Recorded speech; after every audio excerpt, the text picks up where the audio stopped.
आलिमों के लिए इल्म की तकब्बुरी जायज़ नहीं है, मालदारों के लिए माल की तकब्बुरी जायज़ नहीं है, अमल वालों के लिए अमल की तकब्बुरी जायज़ नहीं है। खबरदार, इल्म वालार जन्य इल्मेर अहंकार जायज़ नहीं, আমল ওয়ালার জন্য আমলের অহংকার জায়েজ নাই, মালদারের জন্য মালের অহংকার জায়েজ নাই, ক্ষমতাওয়ালার জন্য ক্ষমতার অহংকার জায়েজ নাই, বংশমর্যাদাওয়ালার জন্য বংশমর্যাদার অহংকার জায়েজ নাই। বিয়ানীবাজারের মুসলমান ভাইয়েরা, ওলামায়ে কেরামরা আপনাদের সামনে সব পণ্ডিতি করে না, কিছু কিছু বাস্তব কথা আপনাদেরকে দেখাইয়া দে। মনে রাখবেন একটা জিনিস, যত রকমের গুনাহ আছে আল্লাহ পাক সব গুনাহ ইচ্ছা করলে মাফ করে দেন, আর নতুবা কিয়ামতের ময়দানের জন্য তাখির করেন। ইচ্ছা করলে মাফ করে দিবেন, না হলে শাস্তি দিবেন। একটা গুনাহ ছাড়া, এই গুনাহটার নাম হলো তাকাব্বুর। এই তাকাব্বুর অহংকারের গুনাহ, এটা অহংকার, এটাকে আল্লাহ পাক ডিলে করে না, আল্লাহ পাক তাখির করে না, আল্লাহ পাক পিছনে দেয় না। অহংকারীরে আল্লাহ পাক জাগাত শাস্তি দিয়া দে, জাগাত লাঞ্ছিত করে দে, জাগায় অপদস্থ করে দে। অতীত থেকে সেই 71 ইংরেজি থেকে আজকে 2025 পর্যন্ত যারা আছেন আমার ভাইয়েরা, আপনারা পরীক্ষা করে দেখেন, যত অহংকারী মানুষের সামনে অহংকার করছে, ইত্রামি করছে, মানুষের উপরে জুলুম নির্যাতন করছে, একটাকেও আল্লাহ ছাড়ে না। অহংকার আল্লাহ ছাড়ে না। হাত্তাকে আল্লাহর ওলিরা আউলিয়ায়ে কেরামের থেকে ছোট্ট অহংকারের একটু গন্ধ পাওয়া গেছে, সেটাও আল্লাহ পাক ছাড়ে নাই। হযরত মুফতি শাহ হুজুর দামাত বারাকাতুহুম আমারে আলোচ্য বিষয় দিলেন, একটা কঠিন আলোচ্য বিষয়। যেই আলোচ্য বিষয়টা নিয়ে বাংলাদেশের মুসলমানদের মধ্যে অনেক ঝগড়াঝাটি, কেউ এটার পক্ষে, কেউ এটার বিপক্ষে। আমি জানি না এই আলোচ্য বিষয় আমি আপনাদের সামনে কতটুক ফুটাই তুলতে পারবো। আল্লাহ পাকের রহমত যদি শামিলে হাল থাকে এবং আপনাদের তাওয়াজ্জুহে কামেল এবং নেক দোয়া যদি শামিলে হাল থাকে, আশা করি 2-4টা কথা আপনাদের সামনে পেশ করব ইনশাআল্লাহ। ওয়ামা তৌফিক ইল্লা বিল্লাহ। বিষয়টা একটু কঠিন হলেও বর্তমান সময়ের জন্য এটা অত্যন্ত জরুরি। বিষয়টা অত্যন্ত জরুরি। ঝগড়াঝাটি যেটা আছে এটার মীমাংসার জন্যও জরুরি, আর আমাদের প্রয়োজনীয়তার দিক থেকেও জরুরি। আমি আশা করি আপনারা মনোযোগ সহকারে শুনবেন। আমিও চেষ্টা করব ইনশাল্লাহ বিষয়টা আপনাদেরকে বুঝাই দেওয়ার জন্য।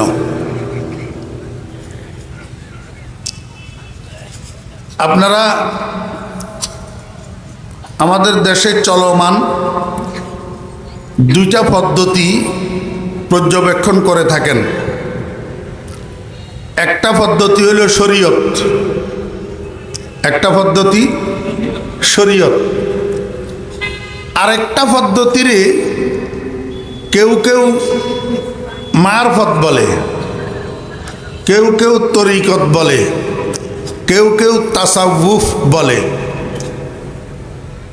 উলামায়ে কেরামের পরিভাষার মধ্যে এটাকে তাসাউফ বলে। আর উলামায়ে কেরাম ছাড়া সর্বসাধারণ মুসলমান যারা সঠিক পথের পথিক, উনারা এটাকে তরিকত বলে। আর আমাদের দেশের কিছু ভণ্ড আছে, ভণ্ড যারা এই লাইনটাকে মারফতের লাইন বলে, কিন্তু সঠিক মারফতের লাইনে তারা চলে না, চলে উল্টা, বলে মারফত। যেমন বর্তমানে একেবারে সদ্য সাময়িক একটা ঘটনা আমাদের দেশে ঘটছে, আপনারা শুনছেন কিনা জানছেন কিনা আমি জানি না। এই বাউল সর্দার এতে আবুল হোসেন সরকার, এরাও বস্তুত এই মারফতের দাবিদার। এদের থিওরি হইল নামাজ রোজার দরকার নাই, হজ জাকাতের দরকার নাই, কোনো নেক আমল করার দরকার নাই, শালু কাপড় গায়ে পরি লাঠি একটা হাতে লইয়া সন্ন্যাসী হইয়া রাস্তায় রাস্তায় ঘুরো আর বিভিন্ন অনুষ্ঠানে গান গাও। বিভিন্ন অনুষ্ঠানে গান গাও। গান এগুলার নাম নাকি বাউল গান, বাউল। এখন আপনারা বিয়ানীবাজারের মুসলমান ভাইয়েরা জানেন, আমি তো জানি না। এই বাউল শব্দ এটা কোন ভাষার শব্দ, এটার অর্থ কি? বাউল, বাউল শব্দ এটা কোন ভাষার শব্দ, এটার অর্থ কি? এখানে আরবি শিক্ষিতরাও আছেন, বড় বড় ওলামায়ে কেরামরা আছেন, মুফতি সাহেব হুজুর আছে, আপনারা তালেবে ইলম ভাইয়েরাও আছেন, এবং সাথে ইংরেজি শিক্ষিতরাও আছে। যারা মেট্রিক পাস করছেন, আইএ পাস করছেন, বিএ পাস করছেন, এমএ পাস করছেন, আরও উচ্চশিক্ষার ডিগ্রি লাভ করছেন। আপনাদের সিলেবাসের মধ্যে বাউল শব্দ এটা কোনো জায়গায় আসেনি, আমার তো জানা নেই। বাউল এটা কোন সাবজেক্টের শব্দ, এটার আবিধানিক অর্থ কি? আমি একটা জিনিস আপনাদের সামনে পেশ করি, সেটা হলো আমাদের বাংলা ভাষাটা একটা মিশ্রিত ভাষা। বাংলা ভাষার মধ্যে ইংরেজি শব্দও আছে, উর্দু শব্দও আছে, ফার্সি শব্দও আছে, হিন্দি শব্দও আছে, সাংস্কৃতিক শব্দও আছে, আরবি শব্দও আছে বাংলা ভাষার মধ্যে। এখন উদাহরণ দিয়ে এতগুলা বোঝানো তো সময়ের ব্যাপার। আরবি যে সমস্ত শব্দগুলা বাংলা ভাষায় প্রচলিত হয়েছে, আরবি শব্দগুলা, উর্দু শব্দগুলা, ফার্সি শব্দগুলা, তন্মধ্যে থেকে একটা শব্দ হইল বাউল। এটা আসলে মূলত আরবি শব্দ, বাংলা ভাষায় প্রচলিত হয়েছে। তালবাবাইয়েরা বলতে পারবেন এই বাউলুন শব্দ, এটা এই বাবে নাসার শুরুর মাসদার বাউলুন। এইটার উপরে ওয়াকফ করলে বাউলুনের জায়গায় বাউল হয়। কি হয়? বাউল। ওয়াকফ করলে, বাউলুনের উপরে ওয়াকফ করলে কি হয়? বাউল, আরবি শব্দ। এবার বালাইয়া বুলু বাউলান, এটার বাংলা অর্থটা কি আপনারা একটু তালবা ভাইয়েরা আমারে বলেন তো। পেশাব করা। কি করা? পেশাব করা। এখন বাউলের উপরে যদি ওয়াকফ করা হয় তখন এটাকে বলা হবে হাসেল বিল মাসদার। এটাকে কি বলা হবে? হাসেল বিল মাসদার। যেমন ফেলুন করনা, ফেল কাম, ফেলুন করনা, ফেল কাম। ও বাউলুন পেশাব করনা, আর বাউল হলো পেশাব। বাউল হলো কি? পেশাব। আপনারা বুঝে থাকলে বলুন, বাউল তথা পেশাব এটা কি ফুল বিছানায় থাকে না বাথরুমে থাকে? বাথরুমে থাকে। এই বাথরুমের থেকে বাউল যদি বাইর হয় তো যেখানে যায় সেখানে দুর্গন্ধ ছড়ায়। যেখানে যায় সেখানে কি করে? দুর্গন্ধ ছড়ায়। করে বলতে জানে না। হ্যাঁ, কোরআন হাদিসের মধ্যে আছে আউয়ালু মা খালাকাল্লাহুল কলম, আউয়ালু মা খালাকাল্লাহু নূরি আই রুহি, আউয়ালু মা খালাকাল্লাহুল আরশ। এগুলা আছে যে আল্লাহ পাকের প্রথম সৃষ্টি হলো কলম। প্রথম সৃষ্টি কলম, এটা মিশকাতের মধ্যেই আছে হাদিস। আউয়ালু মা খালাকাল্লাহুল কলম ফাকাল্লাহু উকতুব কালা মা আকতুব কালা উকতুব মা কানা ওয়া মা হুয়া কাইন ফাকাতাবা মা কানা ওয়া মা হুয়া কাইন আও কামা ক্বালা আলাইহিস সালাতু ওয়াস সালাম। আরেক হাদিসের মধ্যে আছে, ওই হাদিসটা সম্পর্কে অথচ কিছু কিলো কালো আছে, কেউ কেউ এটাকে জঈফও বলছে, কেউ কেউ আবার মওজুও বলছে। আউয়ালু মা খালাকাল্লাহু নূরি আয় রূহি, রাসূলুল্লাহ সাল্লাল্লাহু আলাইহি ওয়াসাল্লাম বলছেন আল্লাহ পাকের প্রথম সৃষ্টি হলো আমার নূর, তো নূরের থেকে মুরাদ রূহ, আমার রূহ। আরেক হাদিসের মধ্যে আছে নাকি আউয়ালু মা খালাকাল্লাহুল আরশ, আল্লাহ পাকের প্রথম সৃষ্টি আল্লাহ পাকের আরশ। তওবা আস্তাগফিরুল্লাহ, আমি কিন্তু এই হাদিসটা চোখে দেখি নাই এখনো পর্যন্ত, শুনতেছি। আল্লাহ পাকের প্রথম সৃষ্টি আরশ। আর কোথায় জানি আছে আউয়ালু মা খালাকাল্লাহুল ইশক, আল্লাহ নাকি প্রথম বানাইছে ইশক। এটা কোথায় আছে আল্লাহ জানে, আমি জানি না, এটাও আমি পাই নাই। তাহলে এ আবুল্লার বর্ণনা অনুযায়ী প্রথম সৃষ্টি হইল কয়টা? ৬০টা। আল্লাহ পাকের প্রথম সৃষ্টি ইশক, আল্লাহ পাকের প্রথম সৃষ্টি রূহ, আল্লাহ পাকের প্রথম সৃষ্টি আরশ, আল্লাহ পাকের প্রথম সৃষ্টি কলম। এখন এই বদমাইশ স্টেজে বক্তব্য দিতেছে যে তোদের আল্লাহর মুখ, এটা মুখ না, নাউজুবিল্লাহ, আমার মুখে দিয়ে আসবে না, আমি বলতে পারতেছি না। এক মুখে দুই কথা কইলে মানুষ তাকে কয় তোর এটা মুখ না অন্য কিছু। এ আবুল্লাহ আল্লাহরে কইছে এই কথাটা যে তোদের আল্লাহর এটা মুখ নি অন্য কিছু। এক মুখে ৪ কথা কেমনে কয়? প্রথম সৃষ্টি ৬০টা কেমনে হয়? কথা বুঝছেন নি না বুঝেন নাই? বুঝে থাকলে বলুন তো, এই বাউল্লা ফেসাব এতে এই গালিটা কারে দিছে? স্বয়ং আল্লাহকে। এবং আল্লাহর এটা মুখ না অন্য কিছু, এটা কাকে বলছে? আল্লাহকে। তাহলে এই বদমাশের কি করা দরকার? যদি ইসলামী হুকুমত হইতো তাহলে এই লোকটা ওয়াজিবুল কতল হইতো। কি হইতো?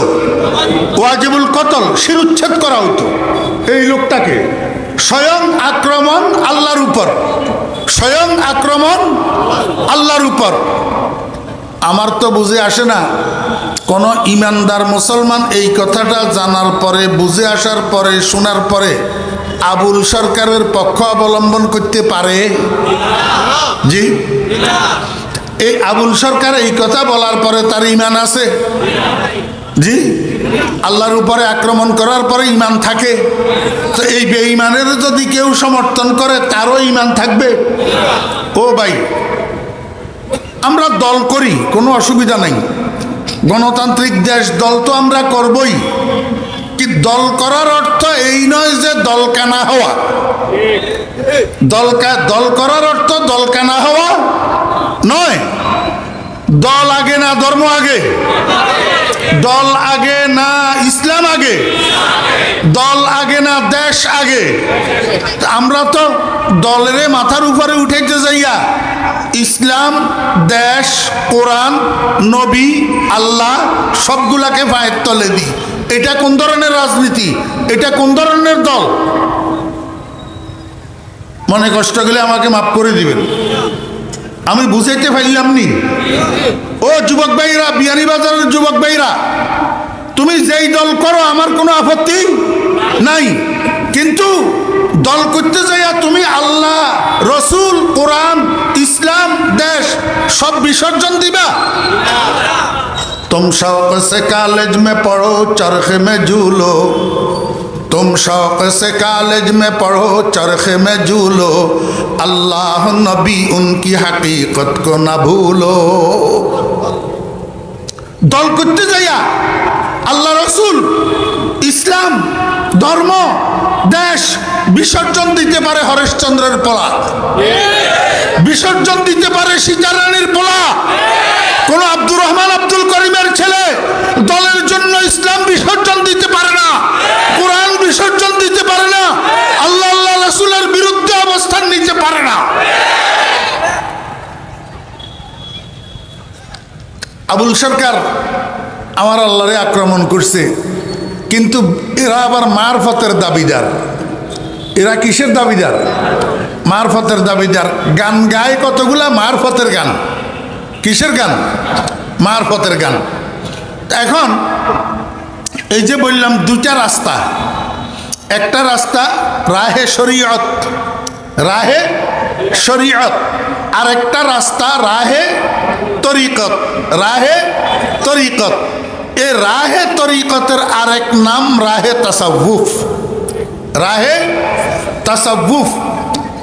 তাসাউফ শব্দ এটাকে আমি তাহকিক করতে গেলে কথা লম্বা হবে, কারণ এটা নিয়ে মুহাক্কিকিনদের মধ্যেই ঝগড়া। এক একজনে এক একটা ধাতুর থেকে নির্গত কয়।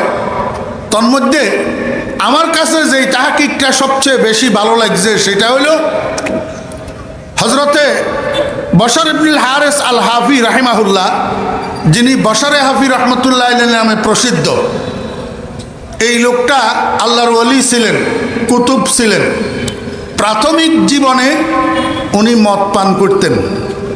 কি পান করতেন?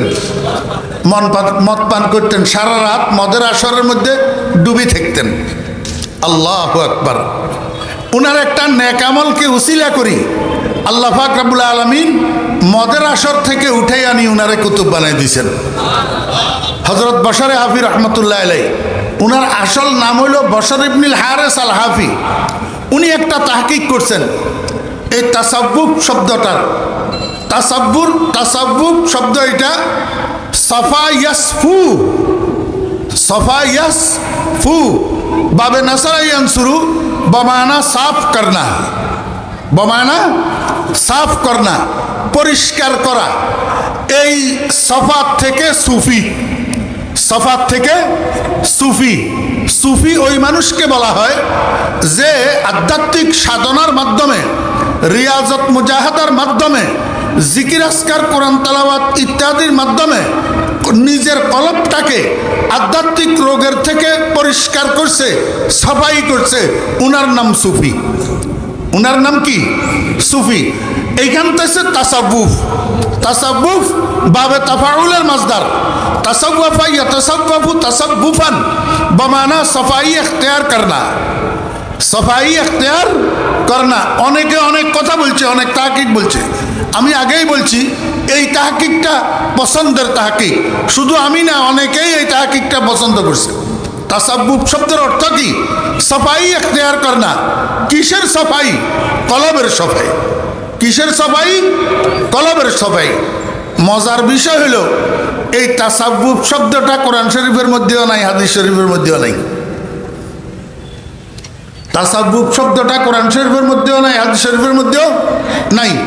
কিন্তু তাসাব্বুফের কাজ যেটা, সেটা অন্য শব্দে কোরআন শরীফের মধ্যেও আছে, হাদিস শরীফের মধ্যেও আছে। কোরআন শরীফের ভাষায় তাসাব্বুফের নাম হলো তাসকিয়া। কোরআন শরীফের ভাষায় তাসাব্বুফের নাম কি? তাসকিয়া। হাদিসের ভাষায় তাসাব্বুফের নাম হলো ইহসান। হাদিসের ভাষায় তাসাব্বুফের নাম কি? ইহসান। আমার ভাইরা, দোস্ত আহবাব, মাঝখানে আমি একটা প্রশ্নের উত্তর দিই। সেটা হলো আমাদের দেশের কিছু কিছু ভাইয়েরা এমনি নামাজ কলমাও পড়ে, ইসলামের কথাও বলে, কিন্তু আবার কয় ফির মুরিদি কোরআন শরীফের মধ্যে নাই। ফির মুরিদি কোরআন শরীফের মধ্যে নাই।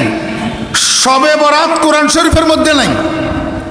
এই কথাটা বলিয়া বেড়ায় সর্বসাধারণ মানুষকে, যিনারা মাদ্রাসায় পড়ে নাই, যাদের কাছে এলেম নাই, ওনাদেরকে যেই কোনো কিছু বলি বুঝাই দেওয়া সম্ভব।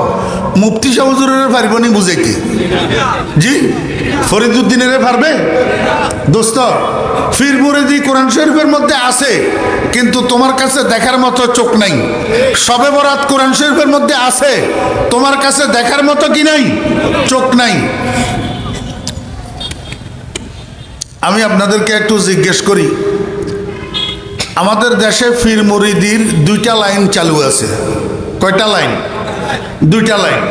একটা হলো হক আর একটা হলো বাতেল। একটা হলো হক আর একটা হলো কি? বাতেল। হক লাইন কোনটা? যেই পীর মুরিদির মুরব্বী যিনি পিসাব, উনার মাথার তালু থেকে পায়ের তালু পর্যন্ত আল্লাহর নবীর সুন্নতের সাজে সজ্জিত, এই পীর হক। এই পীর হক। হক পীর কোনটা? যেই পীর 5 ওয়াক্ত নামাজ শুধু জামাতের সাথে নয়, তাকবীরে উলার সাথে আদায় করে, এই পীর হক। এই পীর হক। শুধু এই দুইটা মাপকাঠি সামনে রাখি, এবার সামনে আগান। কোন পীর সাহেব যদি নামাজ না পড়ে বা মুরিদদেরকে নামাজ না পড়তে কয়, নামাজ পড়তে উদ্বুদ্ধ না করে, বরং এইটা বলে যে নামাজ পড়ার দরকার নাই, পীর সাহেবে তরাইয়া নিবে, তাহলে এই পীরটা হক না বাতিল? বাতিল। নম্বর 1। নম্বর 2, পীর সাহেবের মাথার তালু থেকে পায়ের তালু পর্যন্ত যদি সুন্নতের সাজে সজ্জিত না হয়, এক কথায় পীর সাহেবের মুখে দাড়ি নেই। পীর সাহেবের মুখে কি নেই? দাড়ি নেই। আমাদের বাংলাদেশে পীর সাহেবের মুখে দাড়ি নেই যে এমন পীর আসেনি না নাই? আপনারা চিনেননি? হ্যাঁ, চিনতে হবে। আমি তো বলবো না, আমি বলবো না।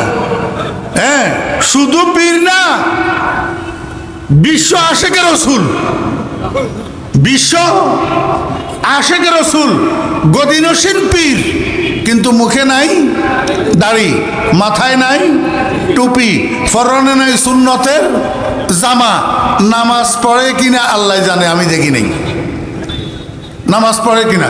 তো যেই লোকের মুখে দাড়ি নাই, যেই লোকের মাথায় টুপি নাই, যেই লোকের পরনে সুন্নতের জামা নাই, সেই লোক যে কন্টিনিউ নামাজ পড়ে, এটা বুঝবো কিভাবে? তাহলে বোঝা গেল রসুল আকরাম সাল্লাল্লাহু আলাইহি ওয়াসাল্লামের সুন্নতের সাজে পীর সাহেব সজ্জিত নয়। অতএব কারণে এই পীর হক না বাতিল? খাঁটি না বন্ড? বন্ড। আমাদের বন্ড পীর নিয়ে কোনো আলোচনা নাই। আমাদের আলোচনা হইল পীর মুরিদির লাইনে যারা হক আছে, যারা খাঁটি আছে, উনাদের কাজ কি? খুব মনোযোগ সহকারে বুঝেন, এটা বুঝার বিষয়। পীর মুরিদির লাইনে যারা হক পীর আছে, উনাদের কাজ কি? উনারা সর্বসাধারণ আলেম ওলামা নির্বিশেষে মুসলমানদেরকে বয়াত করে। কি করে? বয়াত করে। বুঝে থাকলে বলুন তো, বয়াত করাটা সুন্নত না বেদাত? সুন্নত। বয়াত করাটা সুন্নত না বেদাত? সুন্নত। বয়াত করে, আমরা যেটারে মুরিদ করা বলি। হ্যাঁ, মুরিদ করে, মুরিদ করি। এইবার তাদেরকে কিছু ওজিফা বাতলাইয়া দে, সবক বাতলাইয়া দে। 1 নম্বর ওজিফা দে তাহাজ্জুদের নামাজ পড়ার। কি পড়ার? তাহাজ্জুদের নামাজ পড়ার। 2 নম্বর ওজিফা দে তাহাজ্জুদের নামাজের পরে 12 তসবির জিকির করার। 12 তসবির জিকির করার। 3 নম্বর ওজিফা দে প্রতিদিন কিছু হইলেও কোরআন তেলাওয়াত করার। 4 নম্বর ওজিফা দে এশরাকের নামাজ পড়ার। 5 নম্বর ওজিফা দে আউয়াবিনের নামাজ পড়ার। 6 নম্বর ওজিফা দে আসর থেকে মাগরিব পর্যন্ত সময়ের মধ্যে 500 বার দরুদ শরীফ পাঠ করার। এটা হলো প্রথম ধাপ। এবার সামনের দিকে আগাইলে এই প্রথম ধাপ যদি একটা নির্ভরযোগ্য সময় পর্যন্ত আদায় করে, তো দ্বিতীয় ধাপের সবক দে। দ্বিতীয় ধাপের সবকের মধ্যে মুরাকাবা, ফাসান পাস ইত্যাদি ইত্যাদি সবক থাকে, যেটা সর্বসাধারণের মজলিসে বললে আপনারা বুঝবেন না। এই ওজিফাগুলা, এই সবকগুলা কেন দে? এই ওজিফাগুলা, এই সবকগুলা মেডিসিন। এগুলা কি ভাই? মেডিসিন। আচ্ছা, আপনারা আমাকে বলেন, মেডিসিনে কি কাজ করে? রোগবালা করে। এই তো বুঝছেন, মেডিসিনে কি কাজ করে? রোগবালা করে। তো পীর সাহেবেরা যে আমাদেরকে এই ওজিফাগুলা দে, এগুলা যদি মেডিসিন হয়, তাহলে এগুলাইও কি কাজ করে? রোগবালা করে। সোজা কথা বলেন, রোগবালা করে। ফার্মেসির মেডিসিনে যেরকম রোগবালা করে, এই মেডিসিনগুলাও কি করে? রোগবালা করে। আমার ভাইয়েরা, কিসের রোগ? কিসের রোগ? এই যে আমার শরীরটা, শরীরের বাহ্যিক কিছু অঙ্গ প্রত্যঙ্গ আছে না, চোখ কান হাত পাও, এগুলাকে আজায়ে জাহেরা বলে। এরকম ভাবে মানুষের শরীরের ভিতরেও কতগুলা অঙ্গ আছে যেগুলা আযায়ে বাতেনা আছে যে ঠিক, কিন্তু দেখা যায় না। মানুষের শরীরের অভ্যন্তরে অঙ্গ কয়টা আছে এবং কি কি বলেন আমার ভাইয়েরা, দোস্ত আহবাব, প্রত্যেকটা মানুষের শরীরের অভ্যন্তরে 3টা অঙ্গ আছে। কয়টা অঙ্গ? একে নফস, একে রূহ, একে দিল। একে নফস, একে রূহ, একে দিল, ওয়ালে দর হারফে হারিয়ে কে হাসতে মুশকিল। প্রত্যেকটা মানুষের শরীরের মধ্যে 3টা অঙ্গ আছে। একটার নাম নফস, একটার নাম রূহ, একটার নাম দিল। কয়টা অঙ্গ?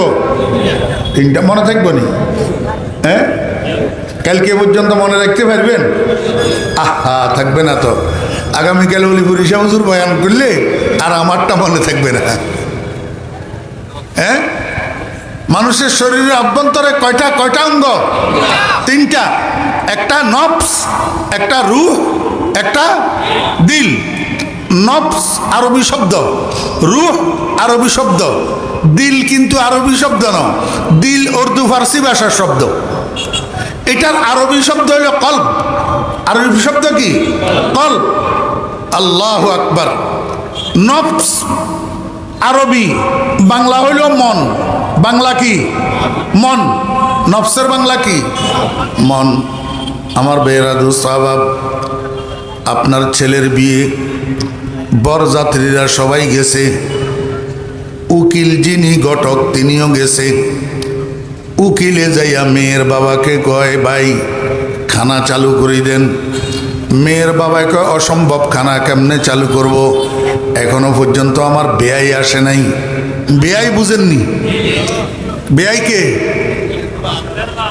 ছেলের বাপ। মেয়ের বাপে কয়, খানা কেমনে দেব, এখনো পর্যন্ত আমার বেয়াই আসে নাই। তালাশ করে দেখে যে কথা তো ঠিক, ছেলের বাপ আসে নাই। ওই ঘটক বেচারা দৌড়াইয়া গেছে ছেলের বাড়িতে। যাইয়া দেখে ছেলের বাপ সামনের রুমের খাটের উপরে লম্বা হইয়া শুইয়া রয়েছে। যাইয়া কয়, ভাইজান সবাই চলে গেছে, এতগুলা বরযাত্রী গেছে, কিন্তু মেয়ের বাবা তো কাউকে খানা দিতেছে না আপনার কারণে। আপনি কেন এখানে শুয়ে রয়েছেন? আজকে আপনার ছেলের বিয়ে, চলেন আমার সাথে। ছেলের বাপে কয়, আমি যাব না। কেন যাবেন না? কয়, মন খারাপ। কি খারাপ? কিরে ভাই, মন নামে কিছু যদি না থাকে তাহলে এটা খারাপ হয় কেমনে? কথা বুঝছেন না বুঝেননি? আমি এইখানে যদি তফসিরের ইস্তিলাহি আলফাজ ব্যবহার করি আপনারা বুঝবেন না। কাল্লিমিন নাস বেকদরে অকুলহিম, আপনাদেরকে বোঝানোর জন্য আমি পারিভাষিক শব্দগুলা বাদ দিয়া আপনারা যেই শব্দগুলা বুঝবেন সেগুলা ব্যবহার করতে। নফসের বাংলা কি? মন। মন। আরেকটা আছে রূহ। রূহের বাংলা কি? আত্মা। রূহের বাংলা কি? আত্মা। আরেকটা হইল দিল, যেটাকে আরবিতে বলে কলব। এটার বাংলা কি? অন্তর বা হৃদয়। অন্তর বা হৃদয়। এই যে 3টা অঙ্গ আছে, এই 3টা অঙ্গের মধ্যে একজনের অস্তিত্ব আছে, বাকি 2জনের অস্তিত্ব নাই। বাকি 2জনের মানব দেহের ভিতর রূহ যে আছে এতে কোনো সন্দেহ নাই, নফস যে আছে এতে কোনো সন্দেহ নাই।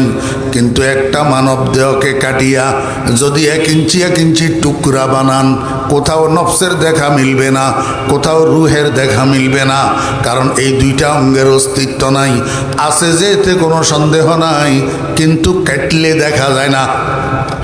কাটলে দেখা যায় না। এরকম আরো জিনিস আছে যেগুলা আছে যে ঠিক, কিন্তু তালাশ করলে পাওয়া যায় না। মনোযোগ আসেনি? এক লোকে মেয়ে বিয়ে দিছে, মেয়ে বিয়ে দিছে। মেয়ে বিয়ে দিছে যে মেয়ের জামাইটা একটু হেবলা টাইপের। হেবলা বুঝেননি? এবার কেমনে বুঝাইতাম? হেবলা বুঝেননি? হেবলা মানে ব্রেইনের দিক থেকে পরিপূর্ণ সুস্থ না, আর কি পরিপূর্ণ সুস্থ না, ব্রেইন পরিপূর্ণ সুস্থ না। এমনি সাদা সিধা ভাষায় আধা পাগল বললেও বলতে পারেন, আধা পাগল, হ্যাঁ, পুরা পাগল না। এই জন্য সম্মান করি, তারে হেবলা বলা হয়, পাগল বলা হয় না, কিন্তু আধা পাগল। কি আধা পাগল? শ্বশুর বাড়িতে বেড়াইতে এসছে মেয়ের জামাই, শ্বশুরে 10 টাকা দিছে, কয় যে বাবা বিয়ানি বাজার যাইয়া কিছু খাইয়া আসেন। তো বিকাল বেলায় 10 টাকা লইয়া জামাই বাবু বিয়ানি বাজার ঢুকছে। ঢুকার সময় তরকারি দোকানদার একটা পড়ছে সামনে, তরকারি দোকানদার। ওই তরকারি দোকানদারের যাইয়া 10 টাকা দিয়া কয়, সওদাগর সাহেব আমারে 10 টাকার কিছু দেন। ওই যে শ্বশুরে বলে দিছে বিয়ানি বাজার যাইয়া কিছু খাইয়া আসেন, এই 10 টাকা নিয়ে যান। হে সওদাগরে আসি কয় আমারে 10 টাকার কিছু দেন। এখন দোকানদারের দোকানে ঝামেলা, হে বলছে কিছু, দোকানদারে বুঝছে কচু। কচু চিনেননি? ওই কাঠকচু তরকারি আছে না, 1 কেজি 1 কেজি একটা, এক টুকরা 10 টাকা 10 টাকা করে বিক্রি করে। দোকানদারে বুঝছে আমারে 10 টাকার কচু দেন। তো 10 টাকায় 1 কেজি কচু, কাঠকচু বিক্রি করে একটা টুকরা। এইটারে মাঝখানে 2 টুকরা করি তারে ধরাই দিছে 10 টাকা লইয়া। এখন সে 1 টুকরা পকেটের মধ্যে রাখি, আরেক টুকরা চাবাইতে চাবাইতে গিলতে গিলতে শ্বশুর বাড়ির দিকে হাঁটা দিছে। অর্ধেক রাস্তা যখন গেছে 1 টুকরা খাওয়া শেষ হয়েছে, এবার আরেক টুকরা পকেটের থেকে বাইর করি, এইটাও চাবায় আর গিলে। কিছু দূর যাওয়ার পরে আস্তে আস্তে ক্রিয়া শুরু হয়েছে। ক্রিয়া, কচুর ক্রিয়া বুঝেননি? কি খাও চুলকানি। যখন গলা চুলকানো শুরু হয়েছে, এবার বাকিটা আর খায় নাই, বাকিটারে পকেটের মধ্যে রাখি ঢুকছে শ্বশুর বাড়িতে। শ্বশুর বাড়িতে যাইয়া যখন চিল্লানি শুরু করছে, শাশুড়ি জিজ্ঞেস করে বাবারে কি হয়েছে আপনার? আমারে আব্বায় 10 টাকা দিছিল, বলছিল কিছু খাওয়ার জন্য। এখন আমি বাজারে যাইয়া কিছু খাইছি, পরে আমার এই দশা। এখন তো আমার গলা ফুলি যেতেছে, খাও জানি বরদাস্ত করতে পারতেছি না। তো শ্বশুর মশাই শুনি দৌড়াইয়া এসছে, কয় আমি আপনারে 10 টাকা দিয়েছিলাম কি খাওয়ার জন্য, আপনি কি খাইছেন? তো পকেটের থেকে বাইর করে দেখাইছে এইটা খাইছি। মাথার উপরে আসমান ভাঙিয়ে পড়লো। কি বেকুবে না পাগল? হেরে আমি 10 টাকা দিছি কিছু খাওয়ার জন্য, হে এইটাকে কচু কেন খাইলো? তো কয় যে আপনি কচু কেন খাইলেন? আমি তো কচু বলি নাই, আমি বলছিলাম 10 টাকার কিছু দেওয়ার জন্য দোকানদারে আমাকে এইটা দিছে। শ্বশুরে কয় আপনি কিছু বললেন কেন? আপনি কিছু কেন বললেন? কিছু নামে তো বাজারে কিছু নাই। যদি কিছু নামে কিছু না থাকে তাহলে আপনি আমারে কিছু খাইতে কইলেন কেন?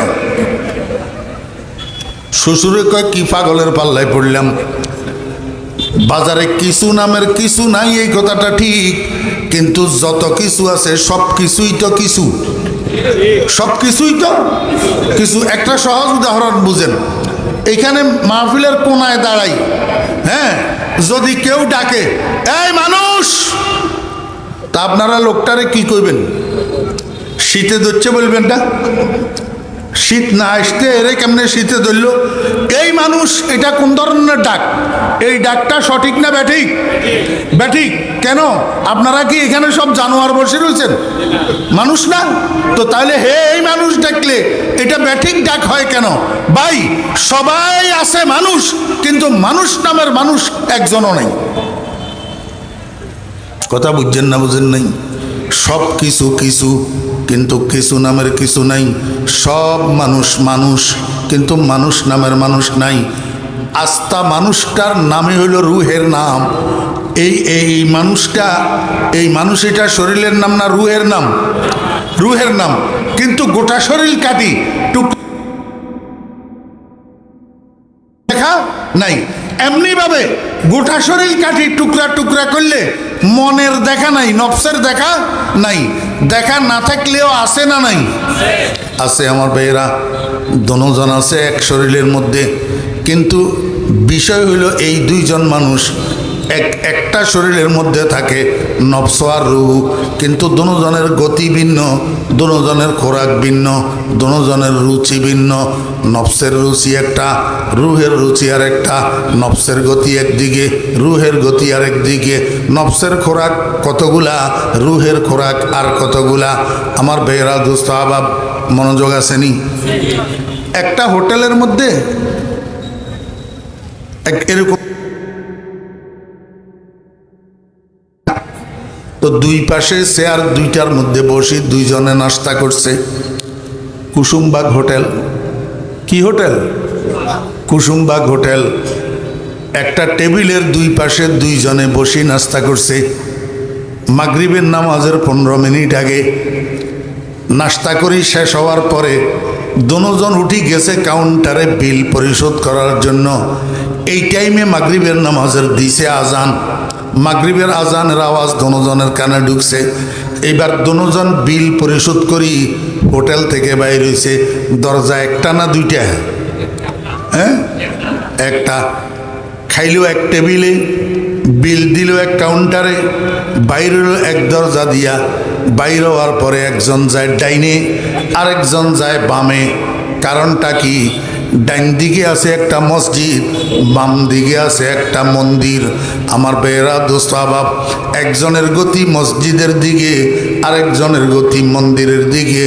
যার গতি মসজিদের দিকে সে আজানের আওয়াজে মসজিদের দিকে যায়, আর যার গতি মন্দিরের দিকে সে আজানের আওয়াজে মন্দিরের দিকে যায়। ঠিক না বে ঠিক কর? এবার বুঝি থাকলে বলেন তো, মসজিদের দিকে কার গতি হয়? মাইলে মোমেন সোয়ে মসজিদ মিশাওয়াদ, মাইলে মোমেন সোয়ে মসজিদ মিশাওয়াদ, মাইলে হিন্দু সোয়ে মন্দির মিশাওয়াদ। আমার বেহরা দোস্ত আবাব, মসজিদের দিকে একজন ইমানদারের গতি হয়, আর মন্দিরের দিকে একটা হিন্দুর গতি হয়। এখন আমাদের বাংলাদেশের মানুষ দুই ভাগে বিভক্ত। দুই ভাগে বিভক্ত বাংলাদেশের মানুষ। কতগুলার গতি ভারতের দিকে, আর কতগুলার গতি আমেরিকার দিকে। ওমা, এত আসতে নি? বাংলাদেশের মানুষ কয় ভাগে বিভক্ত? দুই ভাগে। কতগুলার গতি? ভারতের দিকে। আর কতগুলার গতি? আমার ভাইরা দোস্ত আবাব, যাদের গতি ভারতের দিকে হেরা আবার আমেরিকা গতিওয়ালাদেরকে কয় রং, আর যাদের গতি আমেরিকার দিকে তারা আবার ভারতওয়ালাদেরকে কয় রং। আমি তো কই তোমরা দুজন রং। তোমরা দুজন কি রং? আমার দাদা পীর ফটিয়ার হজরত মুফতি আজিজুল হক সাহেব রহমতুল্লাহ আলাইহি ভোর রাত্রে উঠি তাহাজ্জুদের নামাজ পড়ি আল্লাহর দরবারে বসে বসে কান্দে। না আমেরিকা না লন্ডন সে হো উলফত, হামে মস্তে মদিনা কর খুদায়া, না জাপানো না জার্মান সে হো নিসবত, হামে উশাকে কাবা কর খুদায়া। ইয়া আল্লাহ, আমার আমেরিকার দরকার নাই, আমার রাশিয়ার দরকার নাই, আমার জাপানের দরকার নাই, আমার জার্মানের দরকার নাই, আমার লন্ডনের দরকার নাই। আমি কোনো দিকে অভিমুখী হইতে চাই না। তুমি আমাকে দয়া করি একটু মদিনামুখী বানাইয়া দাও। কি মুখী বানাইয়া দাও? আমার ভাইয়েরা দোস্ত আবাব, আমি আপনাদেরকে একটু সচেতন করতে চাই। সচেতন। আজকে আমাদের দেশের মানুষ দুই ভাগে বিভক্ত হইয়া রয়েছে। এক ভাগ মানুষ ভারতমুখী, আর এক ভাগ মানুষ আমেরিকামুখী। দোস্ত আবাব, কোনো ইমানদার যেমনিভাবে ভারতমুখী হইতে পারে না, তেমনিভাবে আমেরিকামুখী হইতে পারে না। ভারত যেরকম ইসলামের দুশ্মন, দেশের দুশ্মন, স্বাধীনতার দুশ্মন, সার্বভৌমত্বের দুশ্মন, আমেরিকাও ইসলামের দুশ্মন, মুসলমানের দুশ্মন, আমাদের স্বাধীনতার দুশ্মন, সার্বভৌমত্বের দুশ্মন। আমেরিকা কি বন্ধু নি? আমেরিকা বন্ধু? হ্যাঁ, মুখে ইসলামের কথা কয়, তলে তলে সব যোগাযোগ আমেরিকার এম্বাসির সাথে। হ্যাঁ, বাংলাদেশের মুসলমানের আর কত বোকা বানাইবা? এই জন্য আমি আপনাদেরকে দোয়া শিখাই দিই। আমার দোয়াটা একটু করিয়েন আল্লাহর দরবারে। ভোর রাত্রে যদি উঠতে পারেন 5 ওয়াক্ত নামাজের পরে, ভোর রাত্রে তাহাজ্জুদের নামাজের পরে কি কইবেন? না আমেরিকা না ভারত সে হো উলফত, ना अमेरिका ना भारत से हो उल्फत, हमें मस्ते मदीना कर खुदाया। আমরা আমেরিকামুখীও হইতে চাই না, আমরা ভারতমুখীও হইতে চাই না, আমরা মদিনামুখী হইতে চাই। আয় আল্লাহ, মদিনার কামলিওয়ালার মহব্বত আমাদের অন্তরে দান করো। মদিনার কামলিওয়ালার সুন্নতের সাজে আমাদেরকে তুমি সাজাইয়া দাও। কথা বুঝছেন না বুঝেন নাই? একই শরীরের মধ্যে দুইজন থাকে, নফস আর রূহ। নফস আর রূহ দুজনের গতি একদিকে নি, একজনের গতি ঊর্ধ্বমুখী আর একজনের গতি নিম্নমুখী। দুজনের খোরাক এক নি, একজনের খোরাক হলো আল্লাহর ইবাদত, আরেকজনের খোরাক হলো আল্লাহর নাফরমানি। দুজনের রুচি এক নি। আমার ভাইয়েরা, দোস্ত আবাব, যেহেতু দুইজনের গতি দুই দিকে, দুইজনের খোরাক ভিন্ন, দুইজনের রুচি ভিন্ন, এই জন্য দুজনে শরীরের ভিতরে যুদ্ধ লাগে। যুদ্ধ কেন যুদ্ধ লাগে? হেডকোয়ার্টারটা দখল করার জন্য, রাজধানীটা দখল করার জন্য। রাজধানী কোনটা? ওই আরেকটা আভ্যন্তরীণ অঙ্গ যেটার অস্তিত্ব আছে, সেটার নাম কলব। সেটার নাম কি? বুঝে থাকলে বলুন, কলবের অস্তিত্ব আছে না নাই? قال رسول الله صلى الله عليه وسلم إن في الجسد مضغة إن في الجسد مضغة إذا صلحت صلح الجسد كله وإذا فسدت فسد الجسد كله। হে আমার উম্মতরা, প্রত্যেক দেশের একটা হেডকোয়ার্টার থাকে, প্রত্যেক দেশের একটা আসিমাতুল মুলক থাকে, প্রত্যেক দেশের একটা রাজধানী থাকে। যদি কোনো শত্রুপক্ষ ওই দেশটা দখল করতে চায়, আগে রাজধানীর উপরে আক্রমণ চালায়। রাজধানী যদি দখলে আইসা যায়, রাজধানী যদি আয়ত্তে আইসা যায়, গোটা দেশ অটোমেটিক আয়ত্তে আইসা যায়। রাজধানী যদি শান্ত, গোটা দেশ অটোমেটিক শান্ত। রাজধানীতে কোনো রকম অশান্তি যদি ছড়াইয়া পড়ে, এই অশান্তি গোটা দেশের মধ্যে ছড়াইয়া পড়ে। আল্লাহর হাবিব কয়, তোমার 3.5 হাত শরীরের একটা রাজধানী আছে, এটা একটা গোশতের টুকরা, একটা গোশতের টুকরা। প্রত্যেক মানুষের বাম পাশের স্তনের 2 আঙ্গুল নিচে দেওয়ালগড়ির দোলকের মতো একটা গোশতের টুকরা আছে। এই গোশতের টুকরাটা হলো মানব দেহের রাজধানী, মানবীয় শরীরের রাজধানী। আল্লাহর হাবিব বলেন, এই রাজধানী যদি শুদ্ধ, তোমার চোখ কান সব শুদ্ধ। এই রাজধানী অশুদ্ধ, চোখ কান সব অশুদ্ধ, সমস্ত কিছু সার্কুলেশন হয় এই রাজধানী থেকে।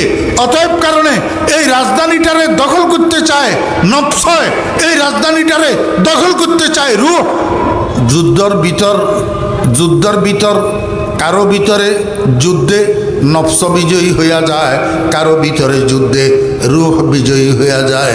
আমার বেরা দোস্ত আহবাব, যার ভিতরে যুদ্ধে নফস বিজয়ী হয়, সে তার কলবের রাজধানীরে শুধু অখাদ্য কুখাদ্য, নাচ গান বাজনা, আল্লাহর যত নাফরমানি আছে সবগুলা খাওয়ায়। এই অখাদ্য কুখাদ্য খেতে খেতে কলবটা রুগ্ন হইয়া যায়, অসুস্থ হইয়া যায়। রাজধানীটা কি হয়ে যায়? অসুস্থ হয়ে যায়। যখন কলব অসুস্থ হয়ে যায়, তখন এই অসুস্থ কলবের ধারক, অসুস্থ কলবের বাহক, তার কাছে আর কোরআন তেলাওয়াত ভালো লাগে না, ওয়াজ ভালো লাগে না, জিকির ভালো লাগে না, নামাজ মজা লাগে না, কোরআন তেলাওয়াত মজা লাগে না।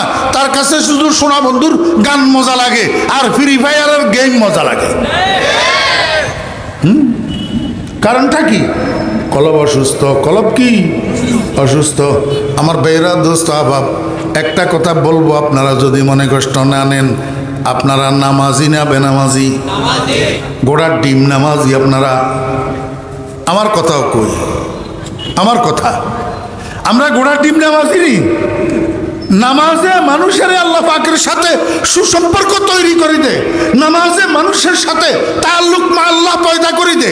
আমি যত আগের কাতারে নামাজ পড়ি, প্রথম কাতারে নামাজ পড়ি, সকাল থেকে সন্ধ্যা পর্যন্ত শুধু মিথ্যা কথা বলি। সকালে ঘর থেকে বাইরে হই, কারে ঠকামু, কেমনে ঠকামু, কারে মারি খাবো, কারে মারি খাবো, খালি এই চিন্তা করি নামাজি কেমনে এগুলা করে। হ্যাঁ আমার বেরা স্বভাব, নামাজ তো হইতেছে না, নামাজ হইতেছে না। এই জন্য আমার নামাজে আমার আল্লাহর সাথে সুসম্পর্ক তৈরি করে দে না। আমার ভাইরা, দোস্ত, আহবাব, নামাজের মধ্যে আমার মজা নাই, নামাজের মধ্যে আমার খুশু নাই, নামাজের মধ্যে আল্লাহ পাকের ধ্যান নাই, নামাজের মধ্যে আল্লাহ পাকের ভয় নাই। এই সমূহ কারণ হইল কলবটা অসুস্থ। কলবটা কি অসুস্থ? মনোযোগ আসেনি? যাদের কলব সুস্থ এরা ভোর রাত্রে উঠি তাহাজ্জুদের নামাজের পরে আল্লাহর দরবারে গুনাহ মাপ চাইয়া কাঁদে। এরপরে আল্লাহর মহাব্বতে নিরিবিলি আল্লাহ পাকের সাথে বসে বসে প্রেম আলাপ করে। লা ইলাহা ইল্লাল্লাহ, লা ইলাহা ইল্লাল্লাহ, লা ইলাহা ইল্লাল্লাহ। আমার বিয়ানী বাজারবাসী যুবক ভাইরা, মুরব্বিয়ানে কেরামেরা, একটা মিষ্টি কতটুক স্বাদ, কতটুক মজা, এটা কেউ কাউকে বোঝানোর জিনিস না। জিহ্বার উপরে পড়লে এমনিই বোঝা যায় মজা কতটুক, স্বাদ কতটুক। ঠিক তদ্রূপ যতক্ষণ জিহ্বায় পড়বে না ততক্ষণ মজা বুঝবেন না। আজে বাজে কথা না বলি, ফির মুরিদি কোরআন শরীফের মধ্যে নাই। এই সমস্ত কথা না বলি। ফির মুরিদিরা কাজ কি করে সেটা 40 দিন করি দেখেন। মজা লাগলে করিয়েন, না লাগলে এবার আলেমদেরকে গালি দিয়েন। মজা না লাগলে আল্লাহু আকবার। ভোর রাত্রে উঠি লা ইলাহা ইল্লাল্লাহ, লা ইলাহা ইল্লাল্লাহ, মুখেরে এবং দিলেরে একসাথ করি আল্লাহর মহাব্বত অন্তরে লইয়া 5 বার, 10 বার, 15 বার, 20 বার করতে থাকেন লা ইলাহা ইল্লাল্লাহ। দেখবেন মোমবাতির মধ্যে আগুন লাগাই দিলে যেরকম মোমবাতি গলিয়া টপ টপ টপ ফোটা ফোটা পড়তে থাকে, এই 5 বার, 10 বার, 20 বার মুখের এবং দিলের এক করি আল্লাহর মহাব্বত অন্তরে লইয়া লা ইলাহা ইল্লাল্লাহ বলতে থাকেন। 5 বার, 10 বার বললে দেখবেন আপনার কাছে মনে হবে যেন আপনার কলবের মধ্যে কেউ আগুন লাগাই দিছে, আর সেই আগুনের প্রভাবে দিলটা গলিয়া চোখের পানি জর্জর করে পড়তে থাকবে, জর্জর করে পড়তে থাকবে। তখন আপনি বুঝবেন জিকির কত মজা। দোসাদ শক্কর না শায়দ পেশে বুলবুল, দোসাদ শক্কর না শায়দ পেশে বুলবুল, না খাদ খাতে রসজুজ নিকাতে গোল। আমি আপনাদেরকে বুঝাতে চেয়েছিলাম এই কলব যখন নফসের দখলে চলে যায় তখন নফস কলবের অখাদ্য কুখাদ্য খাওয়াইতে খাওয়াইতে কলবের মধ্যে রোগ কতগুলা তৈরি হয়। কলবের মধ্যে কি তৈরি হয়? আমার বেহরা দোস্ত আহবাব, আগেরটা বলি, তারপরে রোগ নিয়ে আলোচনা করব। কলবের মধ্যে বড় বড় কি রোগ হয়, ছোট ছোট কি রোগ হয়, আগে এই কথাটা বলি। কলবে যদি রোগ হয় এই রোগের চিকিৎসার প্রয়োজন আছে না নাই? হ্যাঁ, চিকিৎসার প্রয়োজন আছে না নাই? আমার ভাইয়েরা, শরীরের রোগের যেরকম চিকিৎসার প্রয়োজন আছে কলবের রোগেরও এরকম চিকিৎসার প্রয়োজন আছে। শরীরের রোগ চিকিৎসা করলেও না করলেও শরীর এটা পচে যাবে, সাপ বিচ্ছুর খোরাক হবে, পোকামাকড়ার খোরাক হবে, নিশ্চিহ্ন হয়ে যাবে। কিন্তু কলবের তো পচন নাই। এই জন্য শরীরের চিকিৎসার থেকে কলবের চিকিৎসার প্রয়োজনীয়তা লক্ষ কোটি গুণ বেশি, লক্ষ কোটি গুণ বেশি। আচ্ছা, আপনারা আমাকে বলেন, আপনারা শরীরের চিকিৎসা নিজেরা করেন না ডাক্তারের কাছে যান? জি, ডাক্তারের কাছে যান। তাহলে কলবের চিকিৎসাটা নিজে করা হবে না ডাক্তার লাগবে? কথা বুঝছেন না বুঝেন নাই? মনোযোগ আসেনি? হ্যাঁ, মোস্ট ইম্পর্টেন্ট, কলবের চিকিৎসার জন্য ডাক্তার লাগবে কি লাগবে না? এই ডাক্তারটাকে খুব মনোযোগ। শরীরের চিকিৎসার জন্য যদি ডাক্তার লাগে তো কলবের চিকিৎসার জন্য ডাক্তার লাগবে কি লাগবে না? এই ডাক্তারটাকে, এই ডাক্তার মুহাম্মদুর রাসূলুল্লাহ সাল্লাল্লাহু আলাইহি ওয়াসাল্লাম, মুহাম্মদুর রাসূলুল্লাহ সাল্লাল্লাহু আলাইহি ওয়াসাল্লামকে আল্লাহ দুনিয়াতে পাঠাইছে ডাক্তারি করি মানুষের কলবগুলাকে আভ্যন্তরীণ রোগের থেকে চিকিৎসা করি পবিত্র বানানোর জন্য। কোরআন শরীফে আসেনি? এখন যে আমি কইলাম ডাক্তারির কথা, ডাক্তারি করি মানুষের কলবকে চিকিৎসা করার কথা, এই কথাটা কোরআন শরীফের মধ্যে আসেনি? হাফেজ সাহেবেরা আসেননি? হাফেজ সাহেব, লাকাদ মান্নাল্লাহু আলাল মুমিনিন ইজ বাআসা ফীহিম রাসূলাম মিন আনফুসিহিম ইয়াতলু আলাইহিম আয়াতিহি ওয়া ইউযাক্কিহিম ওয়া ইউআল্লিমুহুমুল কিতাবা ওয়াল হিকমা। হযরত উলামায়ে কেরামরা আছেন, আমার ভুল হইলে ওনারা আমাকে শুধরাই দিবেন। রাসূল আকরাম সাল্লাল্লাহু আলাইহি ওয়াসাল্লামকে যেই মিশন দিয়ে আল্লাহ পাক দুনিয়াতে পাঠাইছেন, ওই মিশনের মৌলিক কাজ তিনটা। মৌলিক কাজ কয়টা? তিনটা। এক নম্বর কাজ ইয়াতলু আলাইহিম আয়াতিহি, তিন নম্বর কাজ ইউআল্লিমুহুমুল কিতাব ওয়াল হিকমা। মাঝখানের কাজটা কি? কয় না, ওলামায়ে কেরামরা কর না। মাঝখানের কাজটা কি রে ভাই? ওয়া ইউযাক্কিহিম, ওয়া ইউযাক্কিহিম। এই ইউযাক্কিহিমের অর্থ কি আমার একটু বুঝান। একেবারে আরবি শিক্ষিত, ইংরেজি শিক্ষিত, আলেম গায়রে আলেম সবাই রে বললাম ইউযাক্কিহিমের অর্থ কি আমারে একটু বুঝান। মুফতি সাহেবের পাশে আসে, যাক্কা ইউযাক্কি তাজকিয়াতান, যাক্কা ইউযাক্কি তাজকিয়াতান বমানা পাক করনা, বমানা পাক করনা। তাজাক্কা ইয়াতাজাক্কা আসবাবে তাফাউল বমানা পাক হোনা, बमाना पाक होना, पाकिज़गी इख्तियार करना। दोनोटा कुरान शरीफের মধ্যে আছে। ইউযাক্কিহিমও আছে, যাক্কাহা আছে, আবার তাজাক্কাও আছে। কাদ আফলাহা মান যাক্কাহা, কাদ আফলাহা মান তাজাক্কা। ইয়াতলু আলাইহিম আয়াতিহি ওয়া ইউযাক্কিহিম। এই ইউযাক্কিহিমের অর্থ কি? হ্যাঁ আমার ভাইয়েরা, দোস্ত আহবাব, ইয়াতলু আলাইহিম আয়াতিহি, তিনি তেলাওয়াত করবে তাহাদের উপর, মানি তাহাদের তেলাওয়াত করবেন। কি তেলাওয়াত করবেন? আয়াতিহি, আল্লাহর আয়াত সমূহ, আল্লাহর আয়াত সমূহ। তিনি কে কে তেলাওয়াত করবেন? আমার ভাইয়েরা, দোস্ত আহবাব, ইয়াতলুর ফাইল কে? ইয়াতলুর ফাইল ওই যে আল্লাহ পাক উপরে বলছেন, লাকাদ মান্নাল্লাহু আলাল মুমিনিনা ইজ বাআসা ফীহিম রাসূলান, রাসূলান এই রাসূলের দিকে রাজি হইছে। ইয়াতলুর জমির, এই জন্য রাসূল ফাইল, তিনি রাসূল তেলাওয়াত করবেন আল্লাহ পাকের কালামের আয়াত সমূহ। এরপরে তিনি কি করবেন? কয় ইউযাক্কিহিম, তিনি রাসূল, তিনি রাসূল পবিত্র করবেন। কাদেরকে? তাহাদেরকে। তাহারা ইমানদারদেরকে। আমার ভাইয়েরা, দোস্ত আহবাব, রাসূলুল্লাহ সাল্লাল্লাহু আলাইহি ওয়াসাল্লাম মিশনের এই তিনটা কাজ করছেন না করেন নাই? জি, রাসূলুল্লাহ সাল্লাল্লাহু আলাইহি ওয়াসাল্লাম মিশনের এই তিনটা কাজ করছেন না করেন নাই? রাসূলুল্লাহ সাল্লাল্লাহু আলাইহি ওয়াসাল্লাম ইমানদারদের সামনে কোরআনে কারিমের তেলাওয়াত করছেন না করেন নাই? ইমানদারদেরকে কোরআনে কারিমের ইলম ও হিকমত শিক্ষা দিচ্ছেন না দেন নাই?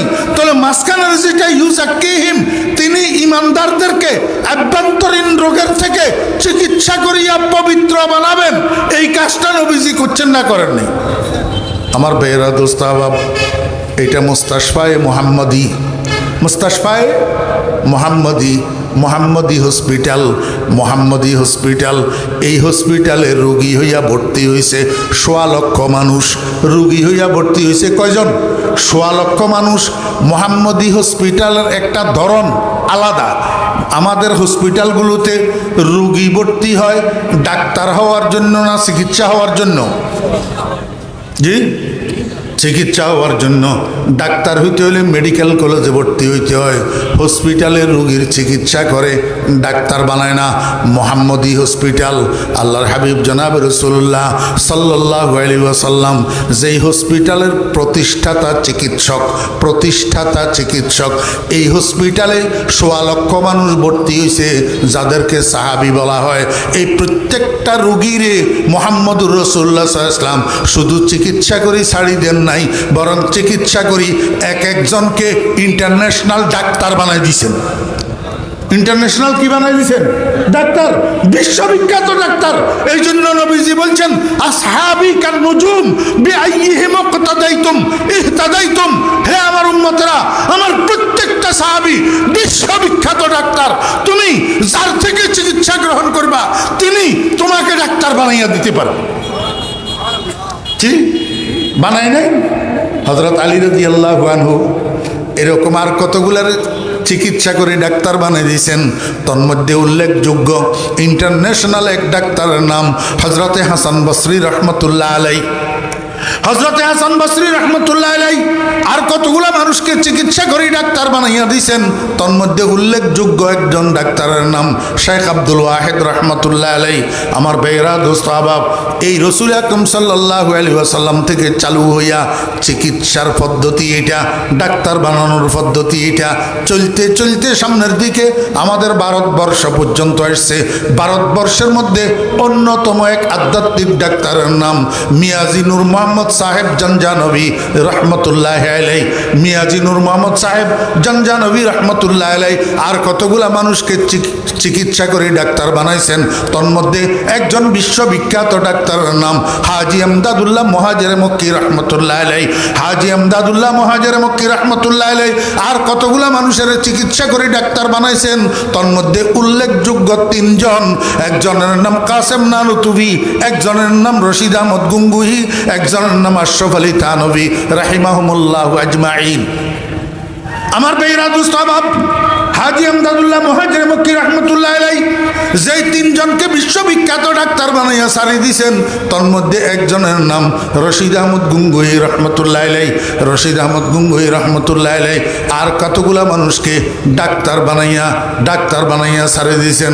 তন্মধ্যে উল্লেখযোগ্য বিশ্ববিখ্যাত তবিবুল আরবে ওয়াল আজম, তবিবুল আরবে ওয়াল আজম আওলাদে রসুল সৈয়দ হুসাইন আহমদ মদনী রহমতুল্লাহ আলাই বিশ্ববিখ্যাত ডাক্তার, বিশ্ববিখ্যাত। আমার ভাইরা দোস্ত আহবাব, হযরত হুসাইন আহমদ মদনী রহমতুল্লাহ আলাই আর কতগুলা মানুষকে এরকম চিকিৎসা করে ডাক্তার বানাইয়া সারে দিয়েছেন। তন্মধ্যে উল্লেখযোগ্য একজন ডাক্তারের নাম শেখে কুড়িয়া রহমতুল্লাহ আলাই, উল্লেখযোগ্য একজন ডাক্তারের নাম শেখে বাঘা রহমতুল্লাহ আলাই। এরকম সিলেটের জমিনে হযরত মদনী রহমতুল্লাহ আলাইয়ের বানানো অনেকগুলা ডাক্তাররা আছে। আজকে পর্যন্ত হযরত মদনী রহমতুল্লাহ আলাইয়ের এই চিকিৎসা পদ্ধতি, ডাক্তার বানানোর পদ্ধতি সিলেটের জমিনে এখনো চলমান আছে না নাই? এটার নাম পীর মুরিদি, এটার নাম তাসাউফ, এটার নাম পীর মুরিদি, এটার নাম তাসাউফ। এবার বুঝে দেখলে বলেন এই তাসাউফ, এই পীর মুরিদি কোরআনের মধ্যে প্রকাশিত হয়েছে ইউজাক্কিহিম শব্দের দ্বারা। কিসের দ্বারা? ইউজাক্কিহিম শব্দের দ্বারা। এবার বুঝলে বলেন তাসাউফ কোরআনে আছে না নাই? পীর মুরিদি কোরআনে আছে না নাই? কি তাসাউফ শব্দে না ইউজাক্কিহিম শব্দে? তুই অন্ধ হইলে তোর চোখে ধরা পড়বে না, তুই দেখবি কোথার থেকে? তুই তো হিংসুক, হাসাদ। আল্লাহু আকবার। আমার ভাইরা দোস্ত আহবাব, এবার বুঝে থাকলে বলুন কলবের চিকিৎসার প্রয়োজন আছে না নাই? কলবের চিকিৎসার প্রয়োজন যদি থাকে কলবের ডাক্তারের প্রয়োজন আছে না নাই? কলবের ডাক্তারেরও প্রয়োজন আছে। আমার ভাইয়েরা দোস্ত আহবাব, এখন আপনারা তো ডাক্তারের কাছে যান না, শরীর অসুস্থ হইলে ডাক্তারের কাছে যান, কলব অসুস্থ হইলে ডাক্তারের কাছে যান না। আমি অদম নগণ্য গুনাহগার, আপনাদেরকে আমিও ছোটো মোটো একজন ডাক্তার, আমারও সার্টিফিকেট আছে, সার্টিফিকেট আছে আপনাদের দোয়ার বরকতে। এগুলা বলার জিনিস না, বলবো না।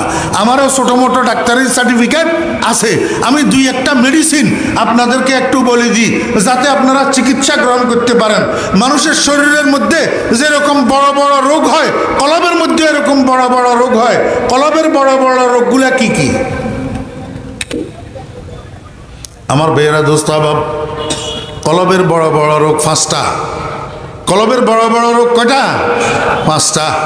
এই কারণে আল্লাহ পাক রব্বুল আলামিন বড় বড় 5টা মেডিসিন বানাইছেন, যেই 5টা মেডিসিনের আল্লাহর হাবিব জনাব রাসূলুল্লাহ সাল্লাল্লাহু আলাইহি ওয়াসাল্লামের ইসলামের বুনিয়াদ হিসাবে আখ্যায়িত করছেন। বুনিয়াল ইসলাম আলা খামসিন, শাহাদাতি আল্লাহ ইলাহা ইল্লাল্লাহ ওয়া আন্না মুহাম্মাদান আবদুহু ওয়া রাসূলুহু ওয়া ইকামিস সালাহ ওয়া ইতাইজ যাকাহ ওয়াল হজ্জি ওয়া সাওমি রমাদান আও কামা ক্বালান নবী আলাইহিস সালাতু ওয়াস সালাম। ইসলামের বুনিয়াদ, ইসলামের বেনা 5টা কেন হইল, 4টা কেন হইল, 6টা কেন হইল না? মূল কারণ হইল ইসলামের যে 5টা বেনা, এই 5টা বেনা মানুষের কলবের 5টা বড় বড় রোগের ঔষধ। মানুষের কলবের মধ্যে বড় বড় 5টা রোগ হয়, এই জন্য ইসলামের 5টা বেনারে আল্লাহ পাক রব্বুল আলামিন মানুষের কলবের চিকিৎসার জন্য মেডিসিন বানাইয়া পাঠাইছেন। আমার ভাইয়েরা, দোস্ত আহবাব, মানুষের কলবের মধ্যে সবচেয়ে বড় রোগ যেটা হয়, সবচেয়ে বড় রোগ, যেই রোগের উপরে আর কোনো রোগ নাই, এই রোগটার নাম হলো শিরক ও কুফর। এই রোগটার নাম কি? শিরক ও কুফর। এই শিরক ও কুফরের জন্য মেডিসিন বানাইছেন আল্লাহ পাক রব্বুল আলামিন।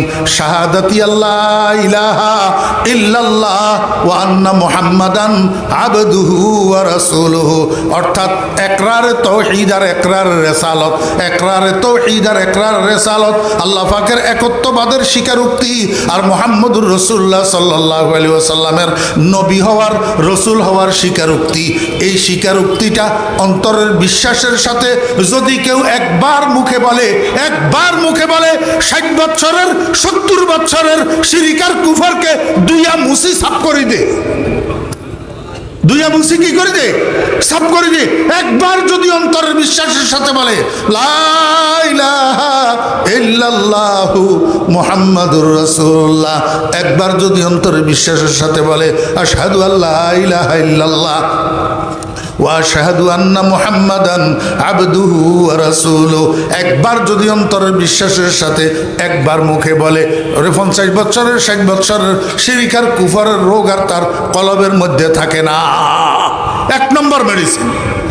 2 নম্বর, আমার ভাইরা, দোস্ত আহবাব, মানুষের কলবের মধ্যে সবচেয়ে বড় ঈমান বিধ্বংসী আর আমল বিনষ্টকারী যে রোগটা হয়, এই রোগটার নাম হলো তাকাব্বুর। এই রোগটার নাম কি? তাকাব্বুর। আরও একটু ব্যাখ্যা আছে, সেই ব্যাখ্যা একদিনে তো সব বলা যায় না, সময়ও কভার করবে না, আর আমার জানেও মানবে না। এই জন্য সংক্ষেপে বলে যেতেছি, মানুষের কলবের মধ্যে সবচেয়ে ঈমান বিধ্বংসী আর আমল নষ্টকারী রোগ যেটা হয়, এটা হলো তাকাব্বুর। এটা হলো কি? তাকাব্বুর। শয়তানের গলার মধ্যে কিয়ামত পর্যন্তর জন্য লায়নতের ঘণ্টা পড়ছে কোন রোগের কারণে? কথা কয় না। ওই একজন গুমজার, এই হুজুর গুমার, क्या बात है, मर्दों के लिए सोना हराम है। মনোযোগ আসেনি? শয়তানের গলার মধ্যে কিয়ামত পর্যন্তর জন্য লানতের ঘণ্টা পড়ল কোন রোগের কারণে? अहंकार कारणें। मियाँ साहब, आलमों के लिए इल्म की तकब्बुरी जायज़ नहीं है, मालदारों के लिए माल की तकब्बुरी जायज़ नहीं है, अमल वालों के लिए अमल की तकब्बुरी जायज़ नहीं है। खबरदार, एलम वालार जन्य एलमेर अहंकार जायज़ नहीं, আমল ওয়ালার জন্য আমলের অহংকার জায়েজ নাই, মালদারের জন্য মালের অহংকার জায়েজ নাই, ক্ষমতাওয়ালার জন্য ক্ষমতার অহংকার জায়েজ নাই, বংশমর্যাদাওয়ালার জন্য বংশমর্যাদার অহংকার জায়েজ নাই। বিয়ানীবাজারের মুসলমান ভাইয়েরা, ওলামায়ে কেরামরা আপনাদের সামনে সব পণ্ডিতি করে না, কিছু কিছু বাস্তব কথা আপনাদেরকে দেখাইয়া দে। মনে রাখবেন একটা জিনিস, যত রকমের গুনাহ আছে আল্লাহ পাক সব গুনাহ ইচ্ছা করলে মাফ করে দেন, আর নতুবা কিয়ামতের ময়দানের জন্য তাখির করেন। ইচ্ছা করলে মাফ করে দিবেন, না হলে শাস্তি দিবেন। একটা গুনাহ ছাড়া, এই গুনাহটার নাম হলো তাকাব্বুর। এই তাকাব্বুর অহংকারের গুনাহ, এটা অহংকার, এটাকে আল্লাহ পাক ডিলে করে না, আল্লাহ পাক তাখির করে না, আল্লাহ পাক পিছনে দেয় না। অহংকারীরে আল্লাহ পাক জাগাত শাস্তি দিয়া দে, জাগাত লাঞ্ছিত করে দে, জাগায় অপদস্থ করে দে। অতীত থেকে, সেই 71 ইংরেজি থেকে আজকে 2025 পর্যন্ত যারা আছেন আমার ভাইয়েরা, আপনারা পরীক্ষা করে দেখেন, যত অহংকারী মানুষের সামনে অহংকার করছে, ইচ্ছামি করছে, মানুষের উপরে জুলুম নির্যাতন করছে, একটাকেও আল্লাহ ছাড়ে না। অহংকার আল্লাহ ছাড়ে না। হাত্তাকে আল্লাহর ওলিরা আউলিয়ায়ে কেরামের থেকে ছোট্ট অহংকারের একটু গন্ধ পাওয়া গেছে, সেটাও আল্লাহ পাক ছাড়ে নাই। অহংকার এত মারাত্মক জিনিস। আল্লাহ পাক আমাদেরকে হেফাজত করেন। দুই একটা ঘটনা আমি আপনাদেরকে বলতাম, কিন্তু সময় আমাকে অনুমতি দিতেছে না, না হলে আমি ফিনিশিং দিতে পারবো না। হ্যাঁ, অহংকার, আল্লাহ পাক হেফাজত করেন। অহংকার করা যাবে না।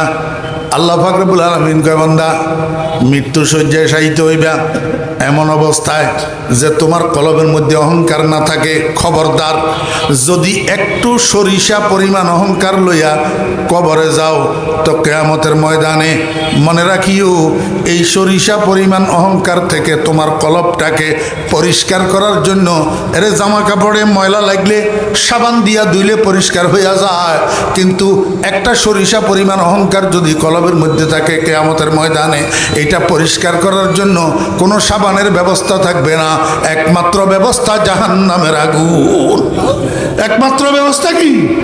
قال النبي صلى الله عليه وسلم من كان في قلبه مثقال حبة من خردلة من كبر في رواية وجبت له النار وفي رواية حرم الله عليه الجنة أو كما قال النبي عليه الصلاة والسلام।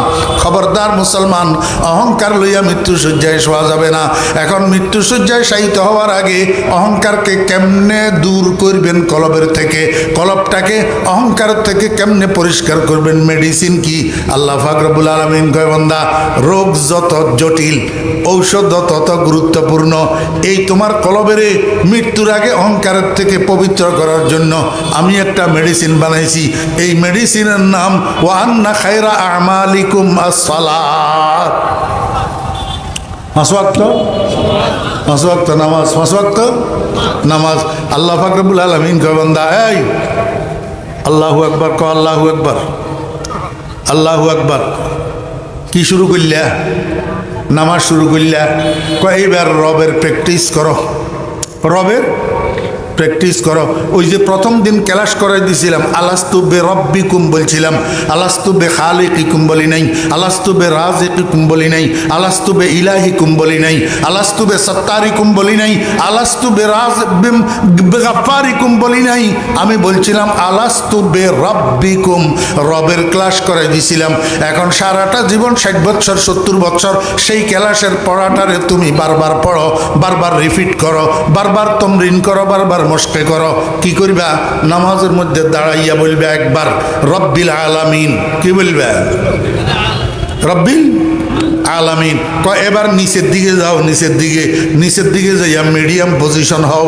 বেকারে পুরা সোজাও না, পুরা বাঁকাও না, মিডিয়াম পজিশনে যাইয়া আবার রবের তমরিন করো, সুবহানা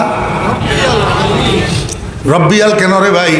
আগে তো একবার রব কইলাম রব্বিল আলামিন, এখন সুবহানা ইলাহিয়াল আজিম হোক না, সুবহানা মাবুদিয়াল আজিম হোক না, সুবহানা খালিকিয়াল আজিম হোক না। আল্লাহ কয় বেশি পণ্ডিতি করিও না, যেটা পড়াই দিছি সেইটা পড়ো, সুবহানা রব্বিয়াল আজিম। কয়বার? 3 বার। আল্লাহ পাক রব্বুল আলামিন কে বান্দা এবার আরো নিচে যা। কোথায় যাবি? তোর এই সম্মানী কপাল, যেই কপালের দ্বারা দুনিয়ার মানুষের কাছে তোর পরিচয় ঘটে, এই কপাল এটার নিচের দিকে নামা। নামাইতে নামাইতে নামাইতে নামাইতে একেবারে কোথায় নিয়ে রাখবি? যার নিচে আর নিচু নাই, মাটির উপরে নিয়ে রাখ, মাটির উপরে নিয়ে রাখি। এইবার তুই আমার কিবরিয়াই, আমার বড়াই, আমার উলুহিয়তের স্বীকারোক্তি দে। এবার বল সুবহানা রব্বিয়াল আ'লা। আবার রব, আবার কি? রব। আল্লাহ কয় দাঁড়ানো অবস্থার বলছ একবার রব্বিল আলামিন, রুকু অবস্থায় বলছ 3 বার রব্বিয়াল আজিম। এখন সেজদা অবস্থায় 2 সেজদা মিলাইয়া 6 বার বল রব্বিয়াল আ'লা, রব্বিয়াল আ'লা। এক নুকতা বাতাও, নুকতা এক বাতাও আমার ভাইরা, দোস্ত বাবারা। দাঁড়ানো অবস্থায় তমরিনে রব একবার রব্বিল আলামিন, রুকু অবস্থায় তমরিন রব 3 বার রব্বিয়াল আজিম, সেজদাত যাওয়ার পরে এবার 6 বার হইয়া গেল সুবহানা রব্বিয়াল আলা। দাঁড়ানো অবস্থায় কম, রুকু অবস্থায় আরেকটু কম, সেজদা অবস্থায় সবচেয়ে বেশি। কারণটা কি? যত উপরে তত কম, যত নিচে তত বেশি। কা আল্লাহ পাক রব্বুল আলামিন দুনিয়ার মানুষের বুঝাইতে চায়, ও দুনিয়ার মানুষ, সম্মানী যদি হইতে চাস তাহলে তাকাব্বুরি করি সম্মানী হইতে যাবি না, বড়াই করি সম্মানী হইতে যাবি না, নিজেকে উপর দিকে উঠাইয়া সম্মানী হইতে যাবি না। যদি সম্মানী হইতে চাস বরাবর নিচের দিকে নামতে থাক, যত নিচে নামবি তত আমি তোর সম্মান বেশি করে দেব। যত নিচে নামবি, উপরে উঠার মধ্যে কিছু নাই, নিচে নামার মধ্যে সব কিছু। बड़ाई नफ्स की ख्वाहिश है अफसोस, बड़ाई नफ्स की ख्वाहिश है अफसोस, तकब्बुर से बचा मुझको खुदाया, बड़ाई की नहीं मुझको ज़रूरत, गोलाम अपना बना मुझको खुदाया। ও বিয়ানি বাজারবাসী ভাইরা, 5 ওয়াক্ত নামাজের পরে আল্লাহর দরবারে দোয়া করেন না, ইয়া আল্লাহ আমার মন শুধু বড়ত্ব চায়, বড়ত্ব চায়, বড় হইতে চায়, বড় হইতে চায়। আমি বড় হইতে চাই না মাওলা, আমি তোমার গোলাম হইতে চাই। আমার বড়ত্বের দরকার নাই, আমাকে তুমি গোলাম বানাইয়া দাও।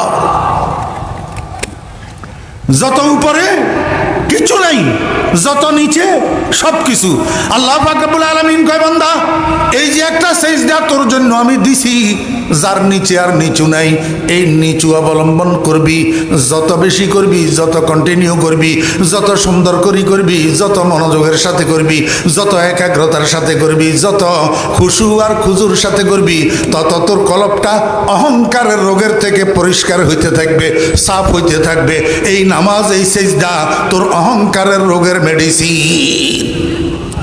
আমার ভাইরা, দোস্ত বাব, এখন আমরা আগের কাতারে নামাজও পড়ি, কিন্তু আমাদের কথায় এবং কাজে, চলায় এবং ফেরায় শুধু অহংকার টপকে, শুধু অহংকার টপকে। কথায় কথায় অহংকার বোঝা যায়, কাজে কাজে অহংকার বোঝা যায়, কদমে কদমে অহংকার বোঝা যায়। বোঝা যাইতেছে আমার নামাজ ঠিক হইতেছে না, আমার সেজদা ঠিক হইতেছে না।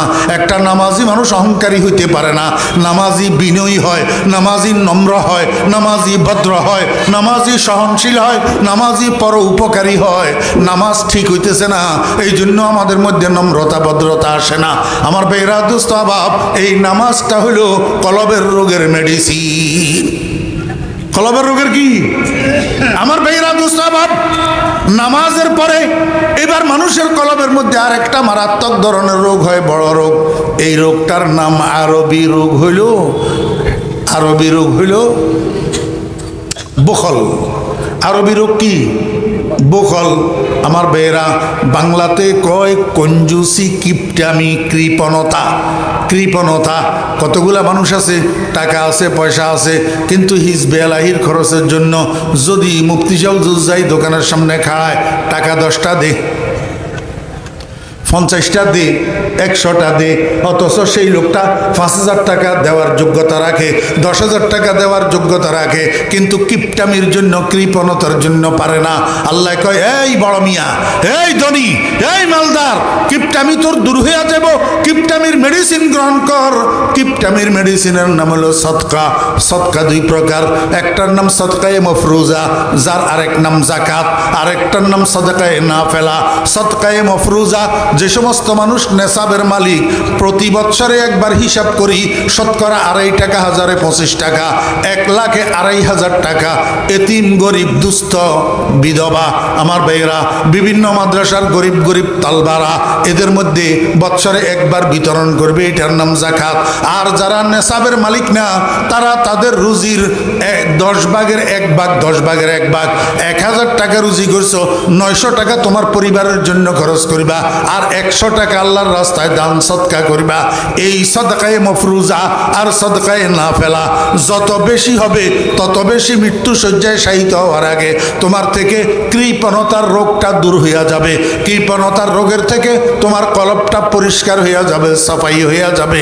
আর একটা রোগ মানুষের কলবের মধ্যে হয়, মারাত্মক ধরনের রোগ, এটার নাম হইল হেরস। এটার নাম কি? হেরস, আমার বেয়েরা দোস্ত আবাব, লোভ লালসা শুধু ফাইলেই পকেটে ঢুকায়, কার না কার সেটা চিন্তা করে না, খালি বামাতে ডাইনাতে পকেটে ঢুকায়। লোভ লালসা বেশি হইলে আমার বেয়েরা দোস্ত আবাব হারাম হালাল ঠিক থাকে না। লোভ লালসা বেশি হইলে হারাম হালাল ঠিক থাকে না। আল্লাহ কয় বান্দা এটার জন্য আমি একটা মেডিসিন বানাইছি, রমজান মাসের রোজা। রমজান মাসের কি রোজা? হ্যাঁ, রমজান মাসের রোজাগুলা যত যত্ন সহকারে রাখবা, এবং সেই সাথে বাকি 11 মাসের মধ্যে যে সমস্ত নফল রোজাগুলা আছে এগুলাকেও যদি একটু যত্ন করো, তাহলে আস্তে আস্তে দেখবা তোমার কলবের থেকে লোভ লালসার রোগ দূর হয়ে যাবে। এইবার তোমারে কেউ দাওয়াত করলে, তোমারে কেউ টাকা দিতে চাইলে তুমি জিজ্ঞাসা করবা হারাম না হালাল, হারাম না হালাল। মৃত্যুর আগে তোমার কলবের থেকে এই লোভ লালসার রোগটা দূর হইয়া কলব পরিষ্কার হইয়া যাবে। আমার বেয়েরা দোস্ত আবাব, আরেকটা রোগ তোমার কলবের মধ্যে মারাত্মক ধরনের রোগ হয়, এটাকে বলে আদমে মোসাওয়াত। আদমে মোসাওয়াত, অসাম্যতার রোগ। এটা ধনীদের মধ্যে বেশি হয়। ধনী মানুষেরা, উচ্চ শ্রেণীর মানুষেরা, উপরের ক্লাসের মানুষ যারা, এদের মধ্যে এই অসাম্যতার রোগ এটা বেশি হয়। নিচের শ্রেণীর মানুষগুলাকে, গরিব শ্রেণীর মানুষগুলাকে, অশিক্ষিত শ্রেণীর মানুষগুলাকে দূর দূর করে তুচ্ছতা ছিল, হ্যাঁ বেটা, হ্যাঁ যা ফকিনির ফলা বেটা, এখান থেকে যা, এরকম করে। আপনাদের সিলেটে নাই? হ্যাঁ, ক্ষমতা একটু পাইলে, টাকা কয়টার মালিক হতে পারলে আর মানুষের চোখে দেখে না। আল্লাহ পাক রব্বুল আলামিন কয় এই অসাম্যতার রোগটা যদি তোর থেকে দূর করতে হয় তাহলে একটা কাজ কর, জীবনে একবার, জীবনে 5-7 লাখ টাকা খরচ করি, মক্কা শরীফ যা, এখানে আমার কালো একটা ঘর আছে, এই কালো ঘরটার চতুর্দিকে উপরে নিচে সাদা 2খানা কাপড় পরিধান করবি, সাদা 2খানা কাপড়, আর কিছু দেখতে পারবে না, মাথা খোলা, পায়ের তালুর পিঠ খোলা, কোনো রকমের পণ্ডিতি মণ্ডিতি সেখানে চলবে না, কথা এক, পোশাক এক। আমার ঘরের চতুর্দিকে ঘুর, আমার ঘরের চতুর্দিকে ঘুর, লাব্বাইক আল্লাহুম্মা লাব্বাইক, লাব্বাইক লা শারীকা লাকা লাব্বাইক, ইন্নাল হামদা ওয়ান নি'মাতা লাকা ওয়াল মুলক লা শারীকা লাক। এইভাবে ঘুরে আসলে দেখবি তোর কলবের মধ্যে আর অসাম্যতার রোগ থাকবে না। এই হাজী সাহেব, তুই হজ করে আসার পরে যদি তোর মধ্যে এখনো অসাম্যতার রোগ থাকে, এখনো নিচু শ্রেণীর মানুষগুলাকে তুই খাটো চোখে দেখিস, এখনো নিম্ন শ্রেণীর মানুষগুলাকে দূর দূর করস, এখনো নিম্ন শ্রেণীর মানুষগুলাকে তুচ্ছতাচ্ছিল্য করস, তাহলে বোঝা গেল তোর হজ কাজে লাগে নাই, তোর হজ কবুল হয় নাই, তুই আল হাজ লেখার জন্য হজ করছ। কথা বুঝেন নাই? আমার ভাইরা দোস্ত আবাব, এই গেল 5টা বড় বড় রোগের 5টা বড় বড় মেডিসিন। এইবার এগুলা ছাড়া আর যত রোগ আছে, এই সমস্ত রোগের থেকে কলবেরে পরিষ্কার করার জন্য কোরআন হাদিস বিশ্লেষণে মোটামুটি 4টা মেডিসিন পাওয়া যায়।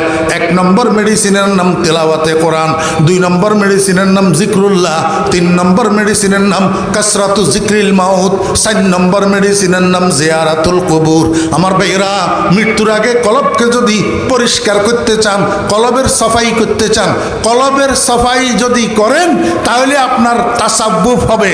তাসাব্বুফ হইলে আপনারে সুফি বলা যাবে। আপনারে কি বলা যাবে? সুফি বলা যাবে। সুফি ওই মানুষটাকে বলা হয় যার কলবের সাফাই হয়, যার কলবের কি হয়? সাফাই হয়। আমার ভাইয়েরা দোস্ত আহবাব, কোরআন শরীফ বেশি তেলাওয়াত করবেন, কলবের সাফাই হবে। আল্লাহ জিকির বেশি করবেন। আল্লাহ জিকিরের মধ্যে সর্বোত্তম জিকির হইল আফজালুজ যিকরি লা ইলাহা ইল্লাল্লাহ। আল্লাহ জিকির বেশি করবেন, আর বেশি বেশি করে মওতের স্মরণ করবেন। মৃত্যুরে যত বেশি স্মরণ করবেন তত বেশি কলবের সাফাই হবে। আর মা বাপের কোথায় রাখি এসছেন?